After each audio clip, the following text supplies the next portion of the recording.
그 당시에 틀렸던 문제를 다시 풀어봤으니 다음번에 풀면 다 맞을 것 같나요? 절대 그렇지 않습니다. 틀린 문제는 학생 본인의 약점입니다.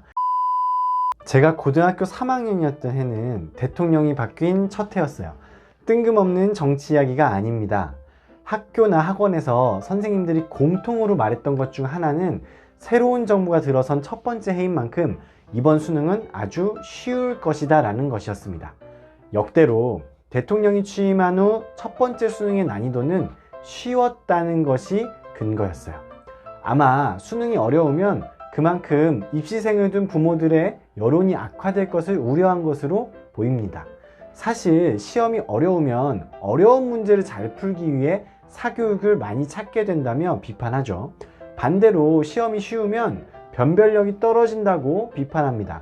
교육 당국 입장에서는 사교육을 많이 찾게 된다는 것보다는 변별력이 떨어진다는 비판을 받는 것이 부담이 적을 수 있습니다.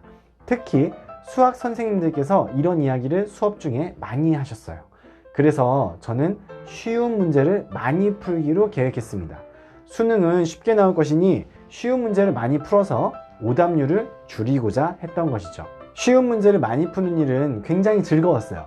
푸는 족족 정답이었고 제가 푸는 문제집에는 눈이 내렸습니다. 맞힌 문제는 동그라미를 치고 틀린 문제는 대각선 방향으로 틀린 표시를 했어요. 쉬운 문제를 많이 맞춰 대부분 동그라미를 쳤더니 마치 눈이 내리는 듯하게 동그라미가 많았습니다. 저는 그런 공부법이 쉬운 수능을 대비하는 효과적인 방법이라고 착각했어요. 많이 맞춰서 기분도 상당히 좋았어요. 그러다 어려운 문제를 만나면 이런 문제는 쉬운 수능에선 안 나오지 하고 생각하고는 넘어가고는 했습니다. 쉬운 문제만 주구장창 풀어 제꼈으니 약간이라도 난이도가 높은 문제를 만나면 해결하기 어려웠죠. 그런 어려운 문제를 앞에 놓고 생각하는 연습도 부족했고 푸는 방법도 잘 몰랐습니다. 결국 그해 수능에서 수학 4등급을 받았습니다. 열심히 공부한 만큼 결과가 뒤따르지 않았어요. 그렇게 대입에 실패하고 재수를 선택하게 됩니다. 실제로 제가 수능을 본 해의 수학은 이과의 경우 만점자가 4,874명으로 2%를 넘었으며 하나 틀리면 1등급 컷에 걸리는 수준이었습니다. 문제 출제는 예상대로 쉽게 되었지만 저는 그 쉬운 난이도의 문제를 전부 잘 풀어낼 실력을 갖추지 못했던 것입니다.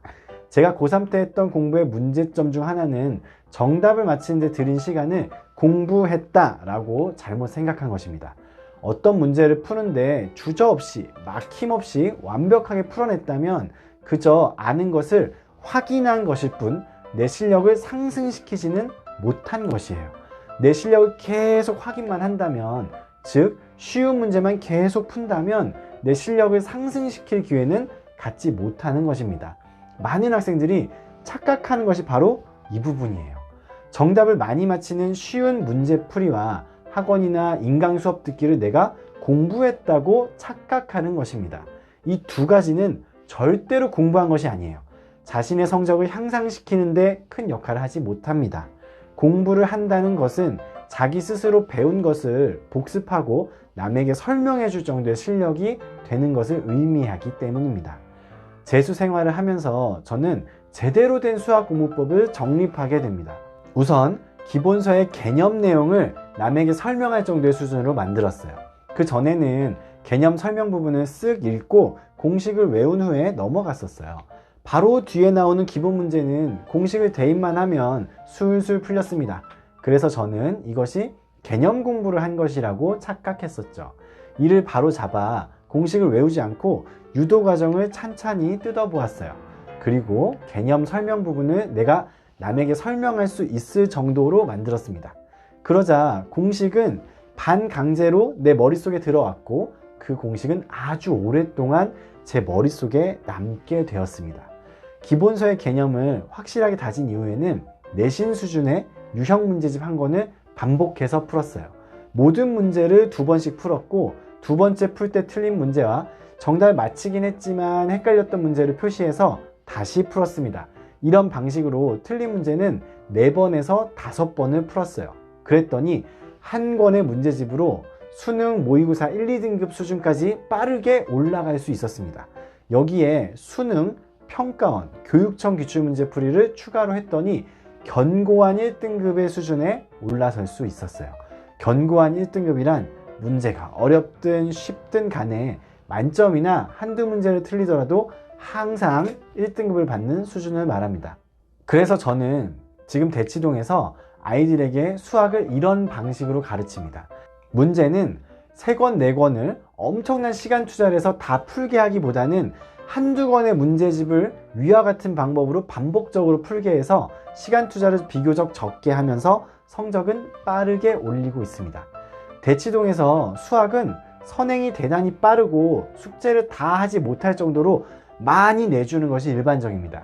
하지만 저는 오히려 개념을 탄탄하게 잡아주고 틀린 문제를 다음에는 맞힐 능력을 길러주는 방식으로 학생들의 성적에서 좋은 결과를 만들고 있습니다. 무조건 문제집을 많이 푸는 것이 좋은 건 아닙니다. 한 권의 문제집을 풀고 난 후에 틀렸던 문제를 다시 풀어보는 과정이 반드시 필요합니다. 보통 학생들은 이번에 RPM 풀었으니까 쌤 풀어야지, 쌤 풀었으니까 일품 풀어야지, 일품 풀었으니까 블랙라벨 풀어야지 하면서 문제집을 많이 푸는데 열심히 하거든요. 이것에 초점을 맞추는데 잘못된 방법입니다. 내가 풀었던 센 문제집에서 틀린 문제를 시간이 어느 정도 지난 후에 꼭 다시 풀어봐야 합니다.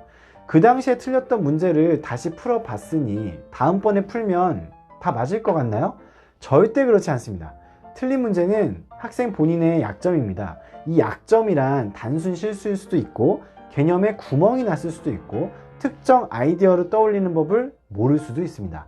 그러니 당장 설명을 듣거나 해설지의 도움을 받으면 정답을 맞힐 수 있지만 시간이 흐르면 다시 제자리에 있을 수도 있는 것이죠. 그래서 틀린 문제를 꼭 다시 풀어봐야 합니다.